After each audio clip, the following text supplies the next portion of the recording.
ఉంది. ఇవన్నీ కూడా తర్వాత జరగబోయే పరిణామాలు. ఎస్, గుడ్ మార్నింగ్ అండి రామారావు గారు. రామారావు గారు, ఏంటి ఇంకొక పాయింట్ మర్చిపోయా. ప్రియాంక గాంధీ ఫస్ట్ టైం వయనాడులో పోటీ చేస్తున్నారు. ప్రత్యక్ష ఎన్నికల్లో ఇప్పటి వరకు వెనకాలండి సపోర్ట్ చేశారు, ఇవన్నీ చేస్తున్నారు తప్ప ఫస్ట్ టైం రాహుల్ గాంధీ 2 స్థానాల్లో గెలవడం, ఒక స్థానాన్ని త్యాగం చేసినప్పుడు కూడా బీజేపీ చాలా కౌంటర్ అటాక్ చేసింది. మీరు ఎందుకు ఈ విధంగా చేస్తున్నారు, అంటే రాహుల్ గాంధీకి ఈ స్థానం మీద ప్రేమ లేదు, కౌంటర్ అటాక్ చేస్తూనే ఉన్నారు. కానీ ప్రియాంక గాంధీ వయనాడులో ముందంజలో కొనసాగుతున్నారు. స్టిల్ నా అదొకటి మీకు గుడ్ న్యూస్ అని చెప్పొచ్చు. కానీ 2 రాష్ట్రాల్లో కూడా ఇండి కూటమి బ్యాక్వర్డ్లోనే ఉంది ప్రజెంట్ ఉన్నటువంటి ట్రెండ్స్ ప్రకారం చూస్తే. ఏమంటారు? ముందుగా ఐ న్యూస్ ప్రేక్షకులకు, ప్యానల్లో ఉన్నటువంటి అందరికీ ధన్యవాదాలు. ఇప్పుడు జరుగుతుందంతా పోస్టల్ బ్యాలెట్ రిజల్టే. మనం ఆల్రెడీ హర్యానా చూసిన తర్వాత దీన్ని పెద్దగా ఎక్స్పెక్ట్ చేసేటటువంటి పరిస్థితి అయితే ఏం లేదు. ఇక అది చిలక జోష్యం లాగానే ఈ ఏదైతే ఎగ్జిట్ పోల్స్ అన్నీ కూడా వాటి మనం అన్నీ నమ్మలేము. మనం లాస్ట్ టైం కూడా హర్యానా చూసినా 4-5 రౌండ్లు అయిన తర్వాత మేము చూస్తున్నాం రిజల్ట్ మంచి వస్తుంది బ్రహ్మాండంగా. చూస్తుండగానే మొత్తం తిరగలబడిపోయినటువంటి పరిస్థితులు మనం ఇదే స్టూడియోలో కూర్చొని మనం అందరం ఆశ్చర్యపోయినటువంటి పరిస్థితులు కూడా మనం చూసినాం. ఒకటి. ఇంకోటి ఏంటంటే చెప్పలేము. ఇప్పుడు యాక్చువల్గా ఏంటంటే ఎగ్జిట్ పోల్స్ ఎప్పుడు ఎగ్జాక్ట్ పోల్స్ కాదని అందరూ మేధావులు చెప్తున్నదే, పబ్లిక్ చెప్తున్నదే, ఎన్నోసార్లు నిరూపించబడినది. అవన్నీ కూడా మనం చూస్తూనే ఉన్నాం. తర్వాత ఇంకొకటి ఏంటంటే ఇప్పుడు వయనాడు అన్నారు, ప్రియాంక గాంధీ అద్భుతమైనటువంటి మంచి స్పీకరు, కుటుంబం గాంధీ కుటుంబానికి ఒక బలమైనటువంటి నేత. మరి రాహుల్ గాంధీ గారు ఈ ప్రాంతం వదిలి ఇంకో దాన్ని చూజ్ చేసుకుంటున్నప్పుడు కూడా కొంత ఆ ప్రాంత ప్రజలు ఆ భావోద్వేగంతో ఉంటే లేదు తప్పకుండా మా కుటుంబం నుంచే మళ్ళీ ఇక్కడికి ఉంటుంది, మీకు ఎప్పుడు నష్టం జరగదని చెప్పి వాళ్ళకి హామీ ఇవ్వడం, వాళ్ళందరినీ సముదాయపరచడం, నన్ను చూసినట్టుగానే సోదరిని కూడా చూడండి తప్పకుండా మీకు అన్నీ జరుగుతుంది అని చెప్పి రాహుల్ గాంధీ గారి కంటే కూడా ఇంకా అద్భుతమైనటువంటి మంచి ఆరేటర్ ఆమె, అద్భుతంగా చెప్పగలరు. కాబట్టి అక్కడ ఏమీ పెద్ద ప్రాబ్లం లేదు. అది పెద్దగా క్లియర్ కట్. ఇక అక్కడ కమ్యూనిస్టులు వాళ్ళు కూడా అన్ని చూసిండ్రు. అదొక పాయింట్. ఇక ఇక్కడ మహారాష్ట్రకు వచ్చేసరికి మనం మహారాష్ట్రది దాదాపు కూడా ఇప్పుడు అందరూ మేధావులందరూ కూడా చర్చ చేసింది ఒకటే.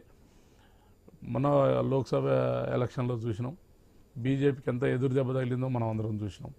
జార్ఖండ్లో అదే జరిగింది. కాబట్టి హర్యానాలో కూడా అట్లే జరిగింది. కాకపోతే హర్యానాలో చిన్న చిన్న తప్పిదం, అది ఏదో బీజేపీ అద్భుతమైనటువంటి పార్లమెంట్ ఎలక్షన్స్, లోక్సభ అంటే అసెంబ్లీ ఎలక్షన్స్ ఒకే ఘాటుని కట్టలేం. అంటే బీజేపీ ఒకటండి, నరేంద్ర మోడీని చూసి ఓటేసిన ఈ లోక్సభ, ఇక్కడ నరేంద్ర మోడీ ముఖం చూసి ఓట్లే పడుతున్నాయని చాలా మంది అనుకుంటున్నారు.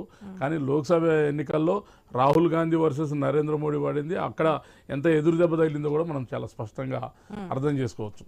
రెండో పాయింట్ ఏంటంటే ఇక్కడ ఉన్నటువంటి మహారాష్ట్రలో మనం చూస్తూ ఉన్నాం, ఎన్సీపీ 2 ముక్కలు చేసింది, శివసేనని 2 ముక్కలు చేసింది.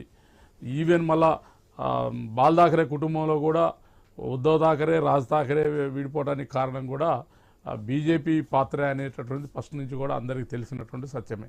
ఇవన్నీ జరుగుతున్నాయి. అంటే విభజించడం, విచ్ఛిన్నం చేయడం, బెదరబెట్టడం, భయపెట్టడం, ఈ రకరకాల ఎత్తుగడలు బీజేపీకి ఉన్నటువంటి అస్త్రాలు అవి ఫస్ట్ నుంచి కూడా కనపడుతూనే ఉన్నాయి. ఇక్కడ మహారాష్ట్ర కాడికి వచ్చినప్పటికి కూడా మనం అనుకున్నట్టు ఏమీ పారవు.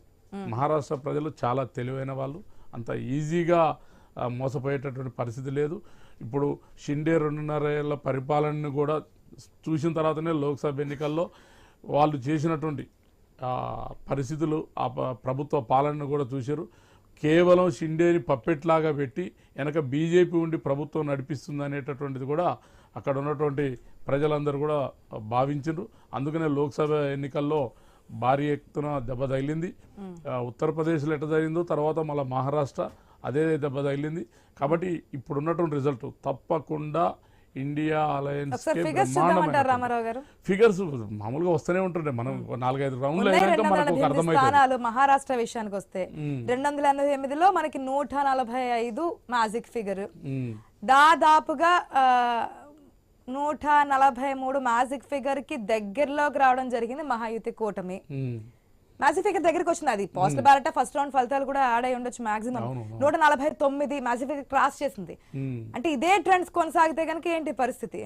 ట్రెండ్స్ కొనసాగటం అనేది ఆ పరిస్థితి ఏమి ఉండదు. ఎందుకో తెలుసా, సహజంగా పోస్టల్ బ్యాలెట్ అనగానే ఇది ఉద్యోగుల బ్యాలెట్ అనేది ఉంటుంది. ఉద్యోగుల బ్యాలెట్ ఒకటి మేము వ్యతిరేకం కాదు, కేంద్ర ప్రభుత్వానికి తెలుస్తుంది కదా, మేము ఉద్యోగులం అందరం కేంద్రానికి వ్యతిరేకంగా ఉన్నామని చెప్తే మా మీద ఏమైనా కక్ష సాధింపు చర్యలు ఉంటాయేమో అనే భయంతో కూడా కొంతమంది అది ఇది కావచ్చు. తర్వాత పోస్టల్ బ్యాలెట్లో కూడా డైరెక్ట్ ఓటేసి అభిప్రాయం తెలియజేసిన పరిస్థితుల కంటే కూడా తీసుకుపోయి చేసినటువంటిది మన అందరికీ తెలుసు. ఇవన్నీ కూడా మనం ఏంటంటే బహిరంగంగా ఒప్పుకునే పరిస్థితులు కొంత తక్కువ ఉన్నప్పటికీ కూడా జరుగుతున్నది అయితే అది. నిజంగా ఓటర్ అంటే ఎవరైతే పోలింగ్ బూత్ దగ్గరికి పోయి నొక్కి బటన్ నొక్కి చేసిన వారని నిజమైనటువంటి డెసిషన్ మేకర్. వీళ్ళది ఎట్లుంటుంది అంటే, ఓకే ఇక్కడ మహారాష్ట్రలో ఉన్నటువంటి ఉద్యోగులందరూ కూడా కేంద్ర ప్రభుత్వానికో లేకపోతే ఇప్పుడు ఉన్నటువంటి ప్రజెంట్ ప్రభుత్వానికో వ్యతిరేకంగా కనపడుతున్నారని చెప్పి భవిష్యత్తులో ఒకవేళ అటు ఇటు అయినా కానీ మా మీద కక్ష సాధింపు చర్యలు ఉంటాయని చెప్పి ఇవన్నీ గతంలో కూడా మనం చూసినాం. తెలంగాణలో చూసినాం, ఆంధ్రప్రదేశ్లో చూసినాం. పోస్టల్ బ్యాలెట్స్ ఒక పక్క వచ్చినాయి, రిజల్ట్ ఇంకో పక్క వచ్చినటువంటి పరిస్థితులు కూడా మనం చూసినాం. కానీ ఆ స్థాయిలో డిఫరెన్స్ కనిపించలేదు మనకి. హర్యానాలో, జమ్మూ కాశ్మీర్లో ఈ స్థాయిలో అంటే వాళ్ళు ఆ స్థాయిలో భయపడ్డారని అనుకోవచ్చు కదా, ఉద్యోగుల్ని కూడా ఆ స్థాయిలో భయపెట్టినటువంటి పరిస్థితులు కూడా మనం అనుకోవచ్చు కదా. అంటే 3 to 4 hours మనం వెయిట్ చేసామంటే ట్రెండ్స్ మనకి క్లియర్ గా ఎక్కడ పరుగులు పెడుతుంది అక్కడ మహాయుతి. అది పరుగులు పెడుతుందని మనకు అనిపిస్తుంటది అది. కానీ అక్కడ అసలు ఇప్పుడు ఒక్కొక్క ఏరియా ఉంటదండి. ఒక ఏరియా రాగానే నా ఏరియా నాకు ఒకటే నా ఏరియాలో నాకు బలంగా ఉంటది. నా ఏరియా అది ఓపెన్ చేయగానే మొత్తం విపరీతంగా నాకు ఓట్లు వస్తాయి. వచ్చినంత మాత్రం నేను గెలిచిపోతున్నానని డిసైడ్ అవుతామా? ఇంకో ఏరియాలో ఇంకో అభ్యర్థికి సంబంధించినటువంటి బలమైనటువంటి ఏరియాలు ఉంటాయి. ఇంకొకరికి అనుకూలంగా ఉంటది. ఒక్కడ కామన్ గా అందరికి సమానమైనటువంటి వస్తుంది. ఇవన్నీ కూడా ఏంటంటే ఒక రౌండ్ ఒక ప్రాంతమే కాదు కదా, మొత్తం ఆ నియోజకవర్గంలో 4 భాగాలు ఉంటే ఆ 4 భాగాల్లో కులం పనిచేస్తుంది, మతం పనిచేస్తుంది, అభివృద్ధి పనిచేస్తుంది, లేకపోతే ఆ ప్రాంతంలో కొన్ని వివక్షలు, అణచివేతలు అవి కూడా పనిచేస్తుంటాయి. ప్రతి ఒక్కటి కూడా కీలకమే. ఇక్కడ ఎవరు ఓటేసినా దాని వెనక అభివృద్ధిని చూసో లేకపోతే కులం చూసో మతం చూసో ఆ ప్రాంతంలో ఉన్నటువంటి పరిస్థితులను చూసో జరుగుతుంది. సత్యం గారు okay okay okay okay Ramarao గారు ఒక్క నిమిషం. వెంకటరెడ్డి గారు గుడ్ మార్నింగ్ అండి. చాలా హ్యాపీగా కనిపిస్తున్నారు ప్రజెంట్ ట్రెండ్స్ని చూసి. కాకపోతే వయనాడులో అయితే మీరు బ్యాక్ స్టెప్తో ఉన్నారు.